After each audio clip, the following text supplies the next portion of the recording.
Great scenes in Burnley tonight, and we're also joined live here in the studio by the boxer everyone's talking about, Anthony Crolla, so be sure to stay with us.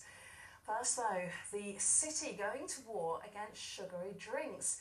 Liverpool is the first council in the country to name and shame drink brands which are popular with children to let them know, and their parents, just how much sugar they contain.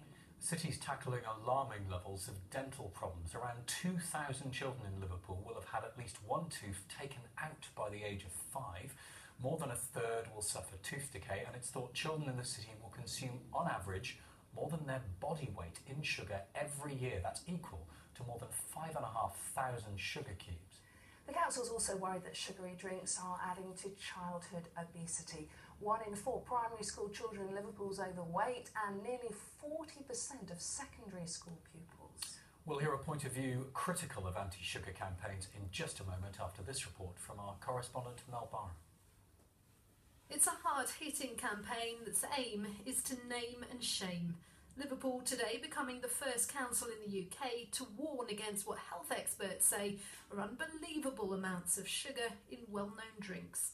Most of us know there's a fair amount of sugar in something like this, a Coke. In fact, on the council's calculations, this one bottle has got 13.5 sugar cubes in it. But perhaps many of us aren't quite as aware of how much sugar is in other soft drinks. For example, this Lucozade has got even more, 15.5 sugar cubes in that one. This milk drink isn't much better, that's got almost 13 sugar cubes.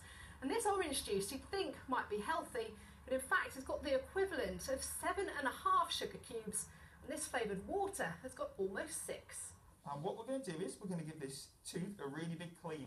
The drive is in response to alarming levels of child tooth decay. Liverpool has some of the UK's worst rates. This dentist says it's a daily battle to try and get that message across. It gets a little bit frustrating. We're trying to deliver the same messages to parents, and you'll ask people what the kids are drinking, what the kids are eating, and sometimes they're just not aware that some of the foods and some of the drinks that they're having could be harmful to your teeth. The great thing about the posters is it's really visual, so that visual impact for patients that are going into our waiting room will certainly help.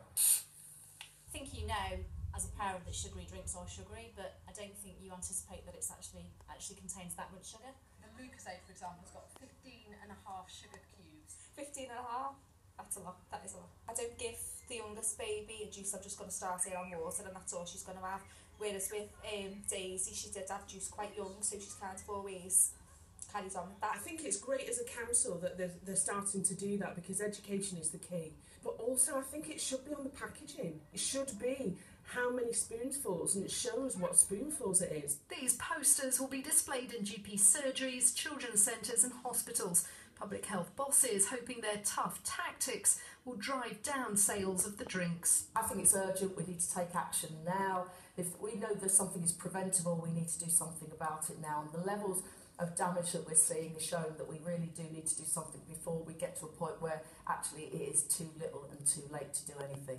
And with the average child consuming 3 times their recommended sugar intake, advice from health experts is to stick to water or milk. Mel Barr, ITV News, Liverpool. But not